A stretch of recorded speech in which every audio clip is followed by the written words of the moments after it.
সপ্তম শ্রেণীর বাংলা শিক্ষক তোমাদেরকে সারা বছর জুড়ে কিভাবে মূল্যায়নটা নিবে, অর্থাৎ কোন পৃষ্ঠার মূল্যায়নটা নিবে। প্রত্যেকটা অধ্যায়ে 5, 7টা 10টা অ্যাক্টিভিটি থাকে, নতুবা প্রত্যেকটা অধ্যায়ে 15-20টা পৃষ্ঠা করে থাকে। এখন প্রত্যেকটা পৃষ্ঠায় পড়ানো হবে, কিন্তু কোন কোন পৃষ্ঠার উপর বেসিস করে তোমার মূল্যায়নটা হবে, অর্থাৎ শিক্ষক তোমাকে কখনো ত্রিভুজ, চতুর্ভুজ এবং বৃত্ত দিবে, কিন্তু কি পড়ার উপর বেসিস করে তোমাকে দিবে বা কি কাজটা দিবে, সেই কাজগুলো আমরা আজকে দেখবো। অর্থাৎ যতগুলো তোমার এই বইয়ে অধ্যায় আছে সবগুলো অধ্যায় থেকে আমরা দেখবো। আমরা শুরুতে দেখবো অভিজ্ঞতা নাম্বার 1 নম্বর অধ্যায় বা 1 নম্বর অভিজ্ঞতা যাই বলো না কেন, সেখানে তোমাকে মূল্যায়নটা করবে এই যে কি কি লেখা আছে এখানে, পরিস্থিতি অনুযায়ী যোগাযোগ বা উপস্থিত বক্তৃতা, এই জিনিসগুলো যদি তুমি করতে পারো বা তোমাকে এই জিনিসগুলো করতে দিবে। আর এই জিনিসটার মাধ্যমে তোমার এই অভিজ্ঞতাটা, এই জিনিসগুলো তোমাকে করতে দিবে, এই জিনিসগুলোর মাধ্যমে তোমার এপিআইটা তোমার অর্জন হবে। তো আসলে পিআই জিনিসটা কি আমরা একটু সেটা দেখে আসি, তারপরে তোমাকে প্রত্যেকটা অধ্যায়ের পিআই গুলো দেখাবো, অর্থাৎ কিসের কিসের উপর ভিত্তি করে তোমার মূল্যায়ন গুলা হবে। তো আমরা শুরুতে পিআই তে চলে যাই। আমরা এখানে দেখি যে 1-7-1 অর্থাৎ 1 হলো বিষয় কোড, এটা হলো বাংলা বিষয় কোড হলো 1। এরপরে 7 মানে সপ্তম শ্রেণী, আর এই 1টা হলো যোগ্যতা, একক যোগ্যতা, অর্থাৎ তোমার এই একক যোগ্যতাটা তোমার অর্জন হবে। প্রত্যেকটা একক যোগ্যতার অধীনে আমরা দেখি কতগুলো পিআই দেখি। পিআই জিনিসটা কি? পারফরম্যান্স ইন্ডিকেটর বা পারদর্শিতার সূচক। তো আসো এই যে 7-এর 1 মানে 1 নম্বর যোগ্যতা, আর 1 নম্বর যোগ্যতার অধীনে আমরা দেখবো যে এই যে 1 নম্বর যোগ্যতার অধীনে 1, 2, 3 তিনটা পিআই আছে। অর্থাৎ প্রত্যেকটা একক যোগ্যতার অধীনে এক বা একাধিক পিআই থাকতে পারে। তার মানে এই একক যোগ্যতাটা কখন অর্জন হবে?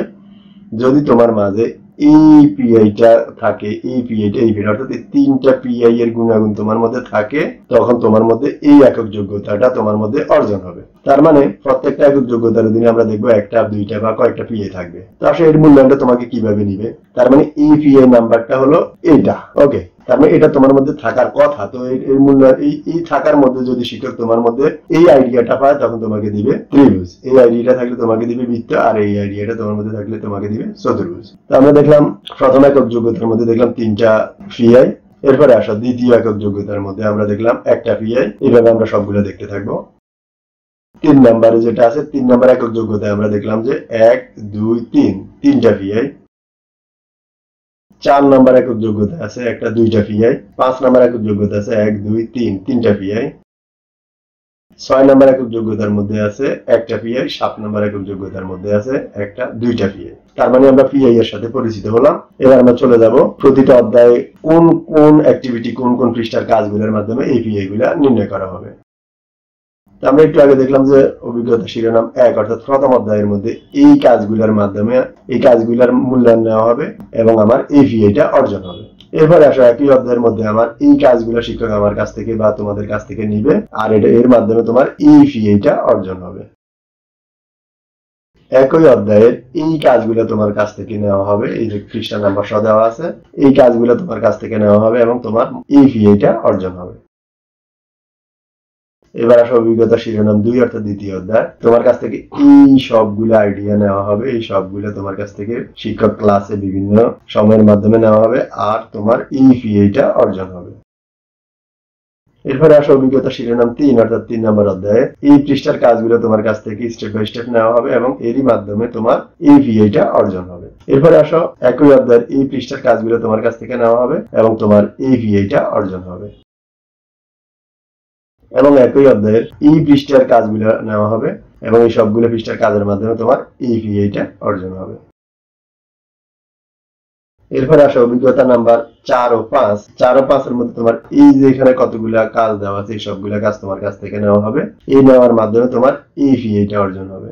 একই অধ্যায়ের মধ্যে তোমার এই যে কতগুলো কাজ দেওয়া আছে পৃষ্ঠা নাম্বার সহ, এই সবগুলা কাজ তোমার কাছ থেকে নেওয়া হবে আর তোমার এই পিআইটা অর্জন হবে।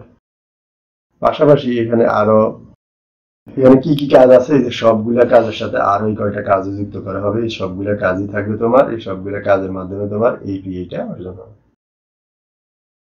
অভিজ্ঞতা শিরোনাম বা অভিজ্ঞতা নাম্বার 6 অর্থাৎ ষষ্ঠ অধ্যায়ে আসলে তোমার কাছ থেকে এই সবগুলো কাজ নেওয়া হবে। পৃষ্ঠা নাম্বার দেওয়া আছে বা কি কি কাজ নেওয়া হবে, সবগুলো কাজ স্টেপ বাই স্টেপ নেওয়া হবে।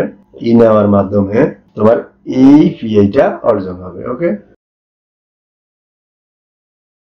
এবং একই অধ্যায়ের এই যে এখানে কি কি লেখা আছে, সবগুলো কাজ তোমার কাছ থেকে নেওয়া হবে। এই সবগুলো কাজ নেওয়ার মাধ্যমে তোমার এই পিআইটা অর্জন হবে। এবং একই অধ্যায়ের এই সবগুলা কাজ তোমার কাছ থেকে আবারও নেওয়া হবে। এই সবগুলা কাজ নেওয়ার মাধ্যমে তোমার এই পিএইচটা অর্জন হবে। অভিজ্ঞতা নাম্বার 5 ও 6 এটা থেকে তোমার এই যে পৃষ্ঠা নাম্বার সহ কি কি লেখা আছে সবগুলা কাজ তোমার কাছ থেকে স্টেপ বাই স্টেপ সিস্টেমে নেওয়া হবে, আর এই সবগুলা কাজের মাধ্যমে তোমার ইপিএইচটা অর্জন হবে। এবং এখানে আরো কিছু কাজ আছে, পাশাপাশি এরপর পরে আরো কিছু কাজ আছে, এই সবগুলা কাজের মাধ্যমে ওই একই পিএইচটাই অর্জন হবে। অভিজ্ঞতা নাম্বার 7 অর্থাৎ সপ্তম অধ্যায়ে আসলে আমরা দেখবো যে এই সবগুলা কাজ নেওয়া হবে, এই সবগুলা কাজের মাধ্যমে তোমার এই পিএইচটা অর্জন হবে। এরপরে আসো একই অধ্যায়ে এই কয়েকটা কাজ নেওয়া হবে তোমার কাছ থেকে, এই কয়েকটা কাজের মাধ্যমে এই পিএইচটা তোমার অর্জন হবে। প্রিয় শিক্ষার্থীবৃন্দ, তোমরা দেখলা যে কত পৃষ্ঠার কত কাজটা তুমি দিবা এবং সেখান থেকে কোন পিআইটা অর্জন হবে, আর সেই পিআই এর মাধ্যমে তোমার মূলত কয়েকটা পিআই এর মাধ্যমে তোমার কি অর্জন হবে, একক যোগ্যতা অর্জন হবে। আর তোমরা যদি এইভাবে বাংলা ছাড়াও তোমার অন্যান্য সবগুলা বিষয়ের পৃষ্ঠা নাম্বার অথবা চক বা অ্যাক্টিভিটি কোনটার পরীক্ষা নিবে বা কোনটার মূল্যায়ন টিচার ক্লাসে নিবে সবগুলো যদি তোমরা একত্রে দেখতে চাও তাহলে আমাদের এই চ্যানেলটিকে ফলো দিয়ে রাখতে পারো, পাশাপাশি আমাদের এই প্লেলিস্টটাকেও ফলো দিয়ে রাখতে পারো।